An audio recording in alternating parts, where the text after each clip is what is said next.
Saya semakin tidak jelas dengan melihat contoh as-sirata karena itu suka disebut alif lam, bukan hamzah lam. Nah, ini ya pertanyaan yang cukup bagus dari sahabat kita. Ya, untuk menjawabnya kita perlu melihat dulu perbedaan dari jumlah huruf hijaiyah menurut para ulama lughah ya. Belum kita bahas, ya silahkan follow dulu ya kalau kamu belum follow. Share juga videonya biar bisa belajar lagi dan share juga ke teman-teman agar yang tahu ilmu ini semakin banyak. Baik, sebelum kita menjawab pertanyaan sahabat kita perlu belajar dulu terkait pembagian huruf hijaiyah, yang mana ada khilafiyah di antara para ulama lughah. Pendapat yang pertama mengatakan bahwasanya huruf hijaiyah itu jumlahnya ada 28. Dan ini disampaikan oleh ulama besar juga yaitu Al-Khalil dan juga Al-Farah, yang mana berarti ketika 28 artinya hamzah dengan alif itu disamakan.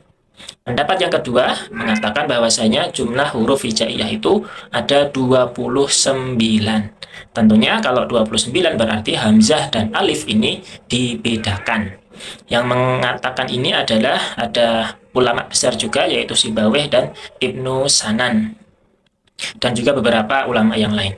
Lalu kita pilih yang mana? Kalau saya pribadi itu lebih memilih pendapat yang kedua karena memang alif dan hamzah itu pada faktanya berbeda seperti yang sudah pernah saya bahas di video saya yang ini ya. Nah, bagi yang belum lihat bisa dilihat ya, bisa dilihat di beranda lalu kemudian cari video yang ini.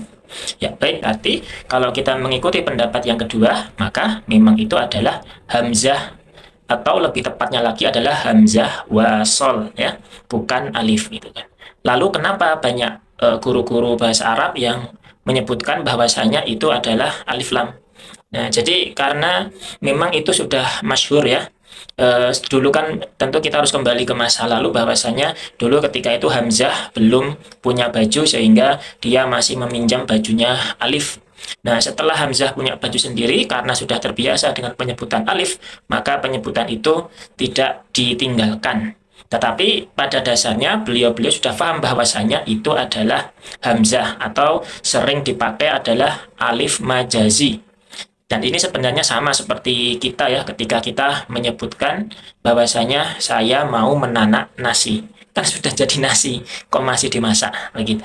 Tapi kan kita sudah paham bahwasanya yang dimasak bukan nasi, tapi beras. Atau ketika kita minum air putih, kan warnanya bening ya, bukan putih. Nah, seperti itu ya kira-kira permasalahan antara alif lam atau hamzah lam. Semoga membantu dan semoga bermanfaat.